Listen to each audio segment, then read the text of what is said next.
কেন ঘটনা ঘটলো? এতগুলো প্রাণকে হত্যা করে কেন হলো? করে যা শ্রোতা সব আমারে ভোট দিবে। দেখা যায় নির্বাচনে জামানত গেছে, পাশের আগে বাস। না মানার কে? তুমি কে? তুমি কে? যদি বলো আমি আল্লাহর গোলাম, আল্লাহর, তাহলে যারা গণতন্ত্রের রাজনীতি করতে চায় তাদের কি কোনো আশার জায়গা নাই? আছে। আসসালামু আলাইকুম প্রিয় দেশবাসী, আমি আপনাদেরকে যে গুরুত্বপূর্ণ বিষয়টা দেখাবো সেটা আপনারা খুব মনোযোগ দিয়ে দেখবেন এবং ভিডিওটা খুব বেশি শেয়ার করবেন। আসসালামু আলাইকুম দর্শক, জামাত ইসলামী 11 দলের সাথে জোট করেও কেন এভাবে হেরে গেল? এর পিছনে আসলে কারণটা কি? জামাত ইসলামকে কি ষড়যন্ত্র করে হারিয়ে দেওয়া হয়েছে, নাকি জামাত ইসলামকে মানুষ ভোট দেয় নাই এজন্য জামাত ইসলাম হেরে গিয়েছে? এর পিছনে আসলে রহস্যটা কি? আজকের এই ভিডিওটি দেখলেই আপনারা সবকিছু ক্লিয়ার হয়ে যাবেন ইনশাআল্লাহ। আজকের এই ভিডিওটি খুবই গুরুত্বপূর্ণ হতে চলেছে, তাই বলছি ভিডিওটি কেউ স্কিপ করবেন না। তো দর্শক চলুন এ বিষয়ে আমরা বিস্তারিত দেখে আসি। করে যা শ্রোতা সব আমারে ভোট দিবে। দেখা যায় নির্বাচনে জামানত গেছে, পাশের আগে বাস। ঠিক কিনা? আমি সারা দেশে অরাজনৈতিক একটা ঐক্য চাই। চান আপনারা? রাজনৈতিক ঐক্য কি সম্ভব? দেখেন না, রাজনৈতিক ঐক্য হয়ে আবার ছুটে যায়। কথা বলুন, ছুটে যায় না? এটা হচ্ছে পাওয়ার পলিটিক্স। ভোটের হিসাব, নোটের হিসাব। ভোটের হিসাব, নোটের হিসাব। আমরা চাই অরাজনৈতিক ঐক্য, যেখানে ভোটও নাই, নোটও নাই, যেখানে আছে দিনের স্বার্থ। কি আছে? ঠিক কিনা? রাজনৈতিক ঐক্য করে সফল হওয়া যাবে না সহসা, ওটা দেরি আছে। আপনাদের এটা কত নাম্বার আসন? কুমিল্লা? বলেন নাউজুবিল্লাহ জোরে। আমি নিজেও যদি 2 নাম্বার আসনে দাঁড়াই, যত লোক বসা আছে 3 ভাগের 1 ভাগ লোক আমাকে ভোট দিবে না। কথা সত্যটা কর। এটাই আমার দেশের অনেক পীর, বক্তা, আলেম বুঝে না। মনে করে যা শ্রোতা সব আমারে ভোট দিবে। দেখা যায় নির্বাচনে জামানত গেছে, পাশের আগে বাস। ঠিক কিনা? হ্যাঁ, ও তা আমি বলছি ভাই, অরাজনৈতিক ঐক্য চাই। 3টা স্বার্থে এটা করতে হবে। ইসলামের এখানে সব দলকে থাকতে হবে, মুসলমান মাত্র কি বিএনপি, কি জামাত, কি এনসিপি, কি আওয়ামী লীগ, সকল দলের মুসলমানকে 3টি স্বার্থে ঐক্যবদ্ধ হইতে হবে। আমি লাখো জনতা নিয়ে আমরা আন্দোলন করেছি ঢাকায়, মানবাধিকার সংস্থা প্রতিষ্ঠিত হতে দিব না। দেখছেন না আপনারা? একদিন পরই কিছু মৌলভী সাহেব ইউনূস সাহেবের কদমে যাইয়া হাজির দেওয়া দিছে। অর্থাৎ আমরা আছি আপনার সাথে। এটা হচ্ছে একটা মেসেজ দেওয়া, আমরা আছি আপনার সাথে। আমরা খবর পেয়েছি ধারণাতীত কম মূল্যে মার্কিন এমবেসির কাছে মৌলবীরা বিক্রি হয়ে গেছে। এরা কি নেতৃত্ব দিবে আপনাদেরকে? ধোঁকাবাজি ছাড়া কি করবে এরা? জিকির করলেন ঠিকই, লা ইলাহা ইল্লাল্লাহ। কিছু তো আছে দেশে দেখবেন রিক্সা চালাইতেছে, পাগড়ি লাগায় জিকির করতেছে, ইল্লাল্লাহ ইল্লাল্লাহ ইল্লাল্লাহ। দেখেন না? চটপটি চামচ নাড়তেছে, ইল্লাল্লাহ ইল্লাল্লাহ ইল্লাল্লাহ।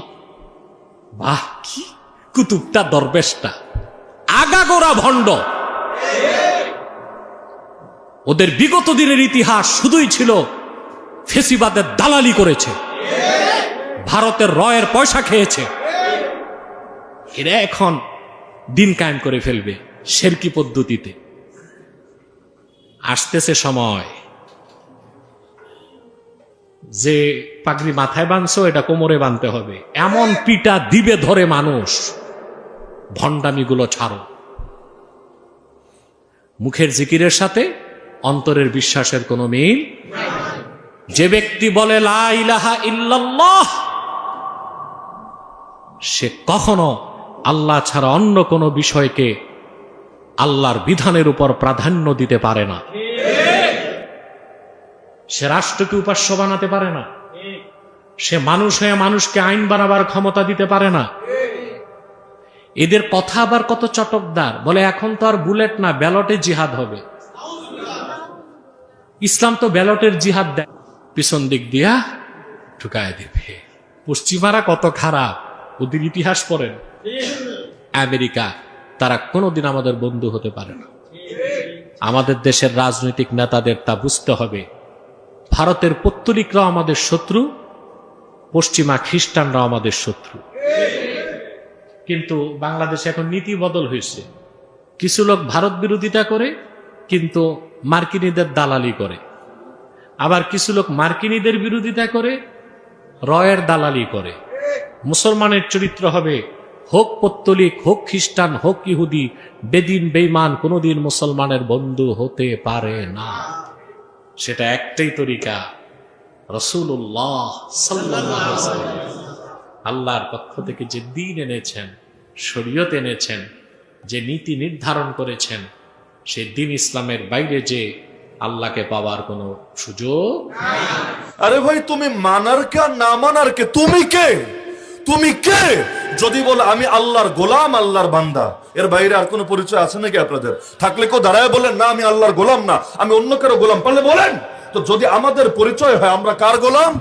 আমরা কার গোলাম? আরে গোলামের আবার চাওয়া কিসের? গোলাম মনিবের কথার বাইরে গিয়ে কথা বলার অধিকার পায়টা কিভাবে?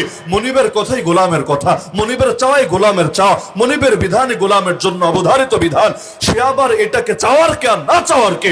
মনে চাইলো চাইলাম, না মনে চাইলো না চাইলাম। আর এমন করলে চাকরি তো টেকে না। চাকরিজীবী আলাদা, গোলাম আলাদা। তো চাকরিজীবীর চাকরি টিকবে না সে যদি তার উপরস্থদের কথা না শোনে।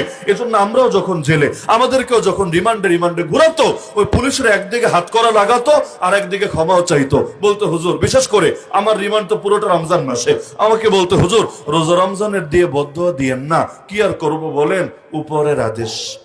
এই বাক্য যে কতবার শুনেছি, হুকুমের গোলাম আর উপরের আদেশ, এই দুইটা কথা যে কত ডজন না কত শতবার শুনেছি পুরো 1 বছরের জেলখানায়, এটা হিসাব আমার কাছে নাই, এত অগণিত পরিমাণ। আমাকে একজন তো একদিন বলল, হুজুর এত গরম কথা না বললে চলতো না, আমাদের তো ভালো লাগে না আপনাদের হাতে হাত করা পড়াতে, এমনকি বাসায় গেলে বিবিও বকাঝকা করে, রোজা রমজানের দিন কি শুরু করলা? আবার টেলিভিশনের রিপোর্টে হুজুরের পাশে তোমাকে দেখা গিয়েছে হাত করা ধরা অবস্থায়, খামটা তুমি কি করলা? তো এখন বলে হুজুর এভাবে একটু গরম গরম কথা না বললে হয় না? আরো কত হুজুরই তো আছে, আপনারা ওনাদের মতো বলেন না, আপনাদের হাতে হাত করা পড়াতে আমাদেরও ভালো লাগে না। আমি একদিন জবাব দিয়েছিলাম, শোনেন, আপনাদেরও যেমন উপর আছে আমাদেরও উপর আছে, আপনাদের কাছে আপনাদের উপরের আদেশের যেমন দাম আছে, আমাদের কাছেও সব উপরওয়ালা যিনি তার আদেশের দাম আছে। আপনি আপনার উপরওয়ালার আদেশে আমার হাতে হাত করা পরানোকে যদি নিজের দায়িত্ব মনে করেন, আমি আমার উপরওয়ালার আদেশে তার কথা বলতে বলতে জান দিতে পারা কেউ নিজের জন্য খালি দায়িত্ব না বরং গর্বের বিষয় মনে করি। আমি সেক্ষেত্রে এখন আপনি বলবেন যে ভাই আপনি তো শুধু হতাশ করেন গণতন্ত্রের বিষয়, তাহলে যারা গণতন্ত্রের রাজনীতি করতে চায় তাদের কি কোনো আশার জায়গা নাই? আছে। যারা গণতন্ত্রের রাজনীতি করতে যান তাদের জন্য আজকে আমি নিরেট একদম খালেস অন্তরে একটা পরামর্শ দিই, গণতন্ত্রের রাজনীতি করেন, ইসলামের নামে গণতন্ত্রের রাজনীতি করলে কোনোদিন সাকসেসফুল হতে পারবেন না। ইসলামকে শুধু দাওয়ার জায়গায় রাখেন, শুধু দাওয়াতের জায়গায় রাখেন, এবার রাজনীতি করেন। আপনি বলবেন তাহলে তো আপনি ইসলামকে রাজনীতি থেকে দূরে করে দেন। দূরে করতেছি না, আপনি তো মুসলমান। যারা বিএনপির জয়লাভ করলো তাদের মধ্যে কয়জন হিন্দু আছে? আপনি খুঁজে দেখেন, দেখি কয়জন হিন্দু আছে। জামাতের তো একজন হিন্দু ছিল, তাহলে বিএনপির যতজন বিজয় লাভ করলো তাদের 99% মুসলমান। শুধু কি মুসলমান, আমি এমনকে চিনি যারা 5 ওয়াক্ত সালাত আদায়কারী, এটা ফুল স্টপ। তাহলে আপনি তো মুসলমান, আপনি রাজনীতি করতে পারেন। আপনি জাস্ট ইসলামের আদর্শকে নিজের মধ্যে ধারণ করার চেষ্টা করবেন। এই গণতান্ত্রিক সিস্টেমের মধ্যে থেকে যতটুকু রাষ্ট্রের উপকার করা যায়, যতটুকু ন্যায় এবং ইনসাফ প্রতিষ্ঠা করা যায় ততটুকু প্রতিষ্ঠা করার জন্য চেষ্টা করবেন, সেই রাজনীতি আপনি করবেন। যেমন অনেকেই আওয়ামী লীগের তুলনায় বিএনপিকে ভালো মনে করতেন, যে তারা হয়তো ইসলাম পন্থাকে ধারণ করে তথা একজন মুসলিম এর যে আদর্শ সেটিকে ধারণ করে তারা টুকটাক ধর্মীয় মূল্যবোধকে ধারণ করে তারা রাজনীতি করে। যে রাজনীতি আপনারা এরদোগানের দেখতেছেন, যে রাজনীতি আপনারা ইমরান খানের দেখতেছেন, যে রাজনীতি আপনারা মালয়েশিয়াতে দেখতেছেন, এগুলো পূর্ণাঙ্গ ইসলামী রাজনীতি নয়তো। এগুলোকে আপনি একটাকেও পূর্ণাঙ্গ ইসলামী রাজনীতি বলতে পারবেন না। এগুলো কি রাজনীতি? এগুলো হচ্ছে ইসলামী ভাবধারায় উজ্জীবিত হয়ে একদল মুসলমানের রাজনীতি। যে মুসলমান পূর্ণাঙ্গ মুমিন নয়, সে ফাসেক মুমিন হতে পারে, ঠিক আছে, তার অন্য কোনো ত্রুটি থাকতে পারে, কিন্তু সে সরাসরি ইসলাম বিরোধী বিদ্বেষী কোনো আইন হোক এটা সে চায় না। তার প্রমাণ ভারতই আছে। ভারতের RSS, শিবসেনা, বাজরাং দল, ঠিক আছে, এরা কিন্তু নিজেরা যেহেতু কট্টর উগ্র হিন্দুত্ববাদী বিশ্বাসী, ফলত তারা জানে যে কট্টর উগ্র হিন্দুত্ববাদ দিয়ে মানুষের ভোট নিয়ে তারা বিজয় অর্জন করে ক্ষমতা আসতে পারবে না। তখন আরএসএস, শিবসেনা, বাজরাং তারা কী করেছে, তারা তাদের মডারেট হিন্দুদের দিয়ে আরেকটা নতুন রাজনৈতিক দল তৈরি করেছে, তার নাম বিজেপি। বিজেপি একটা রাজনৈতিক দল, এইটা সরাসরি উগ্র হিন্দুত্ববাদ তার মেইন মতাদর্শের মধ্যে আছে লিখিতভাবে এরকম নয়, বরং তারা আরএসএস কর্তৃক নিয়ন্ত্রিত হয়। আরএসএস কট্টর উগ্রবাদ, তারা বাজরং দল, শিবসেনা কর্তৃক নিয়ন্ত্রিত, তারা কট্টর উগ্রবাদ। কিন্তু বিজেপি তারা সাধারণ হিন্দু, খুব যে হিন্দু ধর্মকে খুব ভালোভাবে মেনে চলে, খুব আল্লাহ মানে তাদের হিন্দু ধর্মের দিক থেকে খুব হিন্দু ধর্ম মেনে চলে এরকম কিন্তু সতী সাধু এরকম কিন্তু নয়। ঠিক আছে, তো সেক্ষেত্রে এই যে জামাত ইসলাম সহ আর যারা ইসলামের নামে রাজনীতি করতেছে, সেটা ইসলামী আন্দোলন বাংলাদেশের চরমনাই হোক, সেইটা জমিয়তে কি যেন ওলামা ইসলাম একটা আছে, আর অনেক ইসলামের নামে যারা রাজনীতি করতেছে বাংলাদেশে, তাদের সকলের উচিত হবে তারা এরকম সাধারণ জেনারেল শিক্ষিত মুসলমান সন্তানদের দিয়ে একটা রাজনৈতিক দল তৈরি করবে। যেই এই বাংলাদেশটা বর্তমানে এই ছাত্রদের প্রতি আমার যথেষ্ট মহব্বত আছে, কারণ আমি ওটা ঠেলা খেয়েছি বক্তব্য দিতে গিয়ে। DB, NSI, DGFI, CTSB, CID, কত রকমের টিকটিকি আছে, এরা যে পরিমাণ ডিস্টার্ব করেছে তার হিসাব করা যাবে না। আমি একদিন বলেছিলাম খুতবায়, তোমরা আলেমদের ব্যাগের মধ্যে ককটেল খোঁজো, বোমা খোঁজো, কিন্তু পিলখানায় 56 জন অফিসারকে মেরে ফেলে দেওয়া হলো, তোমরা আজও কেন বের করতে পারো না? এরা সব হলো ভারতের দালাল, এরা হলো সব চামচা, এদেশের শত্রু এরা। কেন ঘটনা ঘটলো? এতগুলো প্রাণকে হত্যা করে কেন হলো? তুমি সিআইডি কি করেছো? ডিজিএফআই কি করেছো? এনএসআই কি করেছো? ডিজিএফআই তুমি ডিবি কি করেছো? আর আলেমদের দেখলেই মনে হয় এর ব্যাগের মধ্যে বোমা আছে। এরা হলো জঙ্গি। কিসের গোয়েন্দা এরা? এতদিন তাবেদারি করেছে, গোয়েন্দাগিরি করেছে এই দেশটাকে ভারতের হাতে তুলে দেওয়ার জন্য। এদেশের সন্তান আমি না, আমি টুপি মাথায় দিয়েছি, এটাই আমার অপরাধ? একটা গোয়েন্দা, বাট তুমি মূর্খ, একজন আলেমকে সম্মান করতে জানো না। যদি শুধু দেখে মাথায় টুপি আছে, মুখে দাড়ি আছে, গায়ে পাঞ্জাবি আছে, এয়ারপোর্টে ঢোকেন আপনি, আপনাকে কি পরিমাণ অত্যাচার করবে, নির্যাতন করবে, হয়রানি করবে, নানান কথা বলবে আপনাকে। বেটা তুমি কি শিখেছো এমন? তোমার পড়াশোনার গতি কত দূর এটাকে আমরা জানি না।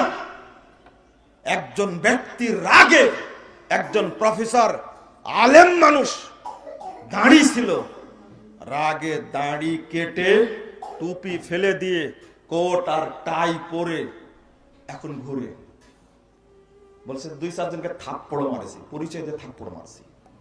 আমাকে চিনো? আমি হলাম আলেম মানুষ, তোদের অত্যাচারের কারণে এই দাড়ি কেটে ফেলেছি। এই বাংলাদেশের ইতিহাসের কথা বলছি আমি। এরা এত অত্যাচার করে, কিন্তু বাংলাদেশটার অবস্থা, একজন সচিব 5,000 কোটি টাকা চুরি করে বাংলাদেশে পাচার করে, তুমি তাকে ধরতে পারো না? বেনজির নামে এক লোক, এই লোকটা এই কি বলবো যে সংখ্যালঘুদের জমি দখল করেছে 600 বিঘা। গোয়েন্দারা কোথায় ছিলে? সাংবাদিকরা কোথায় ছিলে? লিখতে পারো না কেন তোমরা? সবাই ছিল চাটুকার, সবাই ছিল দালাল, সবাই ছিল ব্রিটিশদের এরকম মানে কি বলবো এই বাংলাদেশের স্বাধীনতা বিরোধীদের যারা দোষর তাদের পাঁচা রাখছে সারা জীবন।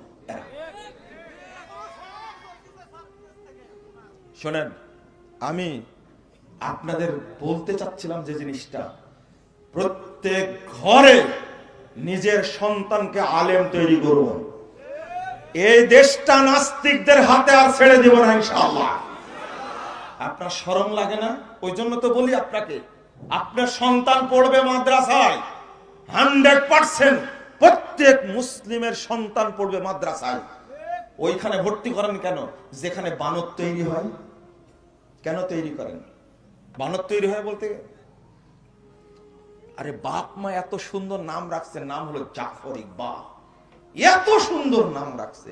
এই বেটা পড়াশোনা করে বিশ্ববিদ্যালয় প্রফেসর হয়ে গবেষণা করে এই হারামখোর বলছে আমি বানর থেকে জন্ম নিয়েছি। ওনাকে বানর জন্ম দিয়েছে। ওকে চিন্তা করতে পারছেন? যেখানে বানর তৈরি হয় সেখানে কোনো মুসলিমের বাচ্চা সন্তানকে ভর্তি করতে পারে না। এখন মাদ্রাসায় পড়ে ইঞ্জিনিয়ার হওয়া যায়, মাদ্রাসায় পড়ে ডাক্তার হওয়া যায়, মাদ্রাসায় পড়ে সচিব হওয়া যায়, মাদ্রাসায় পড়ে বিচারপতি হওয়া যায়, ম্যাজিস্ট্রেট হওয়া যায়, জাজ হওয়া যায়। এখন আপনি নিজের সন্তানকে কেন ভর্তি করবেন বানর তৈরি কারখানায়? অনেকেই অনেক কথা বলে, সিলেবাসে এই ঢুকাইছে ওই ঢুকাইছে। আমি কোনোদিন নাক দেওয়াও শেষি না এটা, কারণ ওই বই দিয়ে কুলুপ নিলেও পবিত্র হবে না, আগে থেকে জানিয়ে ওটা কিনাটাও হারাম। আমি এই সমস্ত প্রতিষ্ঠানে সন্তান ভর্তি করাকে জায়েজই মনে করি না। কেন? ফিলিস্তিনের কথা শুনে কাঁদছেন, লজ্জা লাগে না? শরম লাগে না? বেহায়ার মতো কাঁদছেন। আপনার নাকে কান্না, এটা এটা আপনার মায়া কান্না। ফিলিস্তিনের মা, এক একটা মা সন্তান জন্ম দেয়, লালন পালন করে, তার টার্গেট থাকে একদিন এই দেশকে ইসরায়েল থেকে মুক্ত করবে, এই ফিলিস্তিনকে স্বাধীন করবে। আর আপনার টার্গেট কি? আপনার বাচ্চা হওয়ার আগে, পেটে আসার আগে চিন্তা, একে আমেরিকায় পাঠাবো বানর বানানোর জন্য, একে কানাডায় পাঠাবো ডাকাত বানানোর জন্য, ওই চিন্তা আপনার মধ্যে। আর ফিলিস্তিনের মায়ের দেখলে খুব কাঁদেন আপনি, তাই না? এটা একটা শয়তানি কান্না। এটা একটা, আপনার সন্তানকে তৈরি করেন, দেখতে পাচ্ছেন না এই বাংলাদেশটাকেই ফিলিস্তিন বানায় ছাড়ছে। ইসরায়েল ওই কাজ করতে পারেনি। মাত্র কয়েকদিনে 2000 থেকে 2500 সন্তানকে, ছোট ছোট বাচ্চা, উঠতি বয়সী বাচ্চাকে মেরে ফেলে দিল। এটা কি ইসরায়েল পেরেছিল? না, না পারেনি। এই এক সপ্তাহের মধ্যে, 5 দিনের মধ্যে এত সন্তান মারতে পারেনি। এটা তো একটা ফিলিস্তিন। আপনার সন্তানকে গড়ে তুলতে হবে না? কেন আপনার সন্তান নাস্তিক হবে? কেন আমেরিকার দালাল হবে? কেন ভারতের দালাল হবে? ও সরাসরি তাওহীদপন্থী হবে। সে রাসূলুল্লাহ সাল্লাল্লাহু আলাইহি ওয়াসাল্লামের আদর্শে গড়ে উঠবে। তার চেতনা হবে সংগ্রামী চেতনা।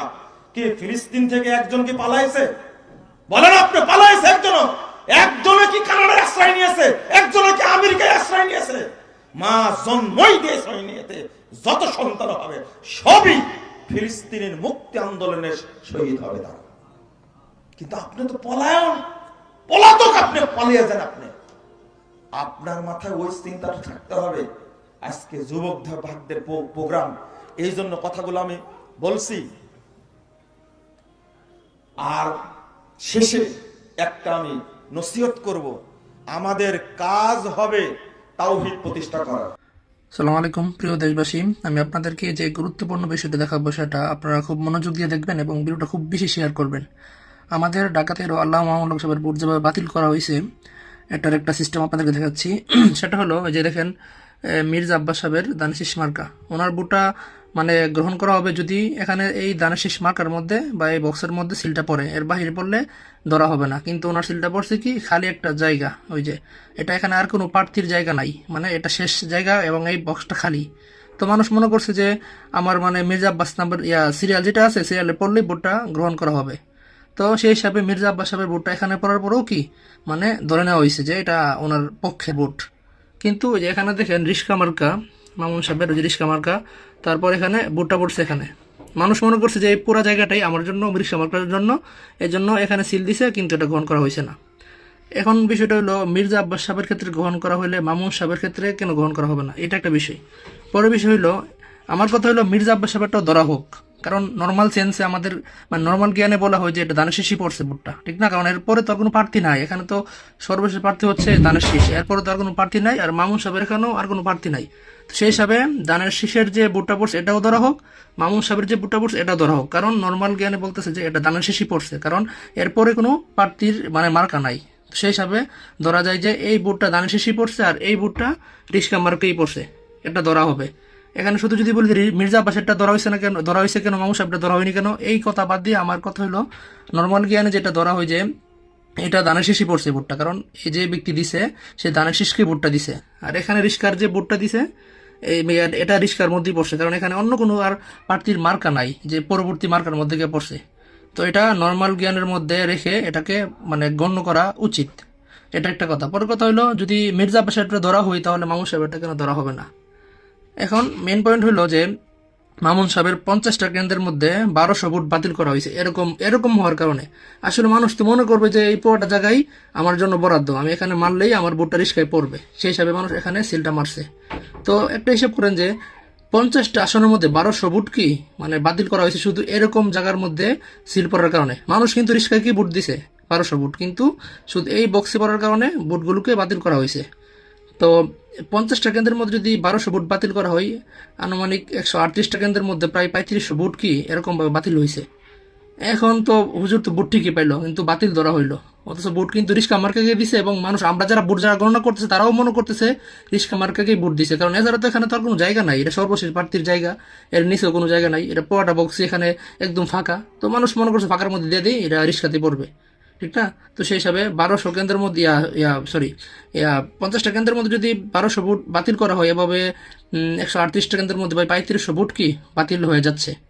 আর ববি হাজ্জাজের ভোট সম্ভবত 2200 সামথিং বেশি আছে। তো সেই হিসাবে মামুন হক সাহেব কিন্তু 3500 ভোট এখান থেকে যদি আনুমানিক কাউন্ট হয় তাহলে হুজুর এমনিতেই আগায় যাবে, এটা একটা বললাম।